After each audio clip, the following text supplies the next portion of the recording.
Hello, my name is Jeremy Litwicki. I am the founder of LATT SEO, and I work with e-commerce brands to help them generate more traffic and sales from organic search or SEO. And what I'm doing in this video is looking at Fellow to see if there's anything that can or should be done to help them from that perspective. So, first thing to look at is this tool called Ahrefs. And if you're unfamiliar, this has a ton of different data points, but the two initial ones I like to look at are referring domains and domain rating. And a referring domain, if you're unfamiliar, is a unique instance of a different website on the internet linking to you. The reason I look at these is because Google looks at them as votes of confidence.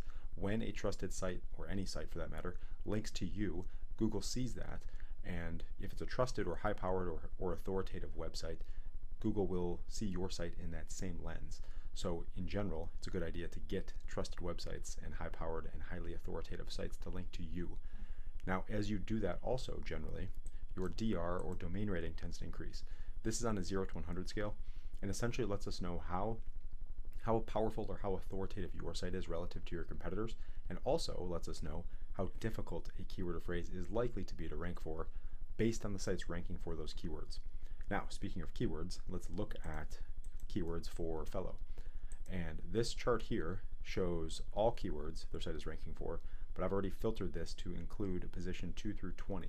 So essentially what that means is there are 3,273 keywords that fellowproducts.com ranks for in Google anywhere between position 2 and position 20. The reason I like that filter is it gives us an idea. So let me backtrack. If you're already number 1, chances are there's not much that needs to be done to improve the rankings there. Maybe something to continue to maintain or defend that top ranking, but if you're already number 1, there's not much point in spending energy there from an improvement perspective. But if we look at position 2 through 20, we can get some ideas as to what can and should be cleaned up. And if you're in the top 20, chances are you have some level of relevancy and authoritativeness for those keywords and the content that you're attempting to rank for. So if we look here at coffee grinder, for example, this search phrase gets 64,000 searches per month, and this is showing them at number 16.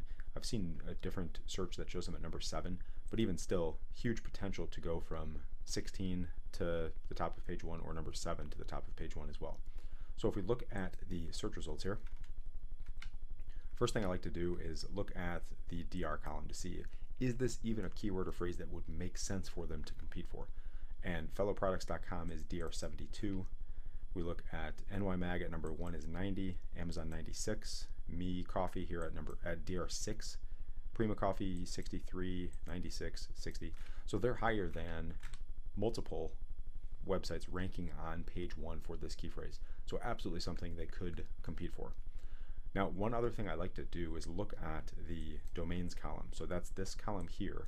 And the reason for this is Google is looking at links to your site, not only on a homepage basis, but on a page-by-page basis. And what this shows here is that NYMag, for their coffee grinders page here, has 158 other websites or domains linking to this page. Amazon, for their coffee grinders collection type page, has 22. Me Coffee has 10. And if we look here at Fellow, they only have 6. So the other way to look at this is there's only 6 other websites on the entire internet voting that Fellow should rank for this page related to grinders. So big potential here, and potentially a gap that's impacting their ability to rank. And again, this is not the only ranking factor or the only thing that will cause you to rank or not rank. And a perfect example here is Me Coffee, DR6. They have 10 referring domains, and they're ranking top 3 for this key phrase. And then you have Prima Coffee, has more referring domains, higher DR, and they're below them. So likely something else going on, potentially some links behind the scenes that are not shown here. But again, without looking at their site in much more detail, it's difficult to say. So in this case, since I'm looking at Fellow products in this video, let's look and see what else they can do. So if we go to their grinders and burrs page, looks like the H1 for this page is grinders and burrs. So if you're attempting to or intending to rank for coffee grinder or coffee grinders, having coffee grinder or grinders in that H1 tells Google that's what that page is about. Now, again, Google is smart enough to realize probably that a domain and a page talking about coffee and coffee grinders, that grinders and burrs are related to that topic. But it's always better to give exact information to the robot being Google, to let them know what you want to rank for. So that would be factor one from my recommendation. Now, other things to look at then would be additional content info, and for this I like to use Surfer SEO. And what we do is we put the key phrase in here that we want to rank for, and then we put the URL that we want to improve for that key phrase.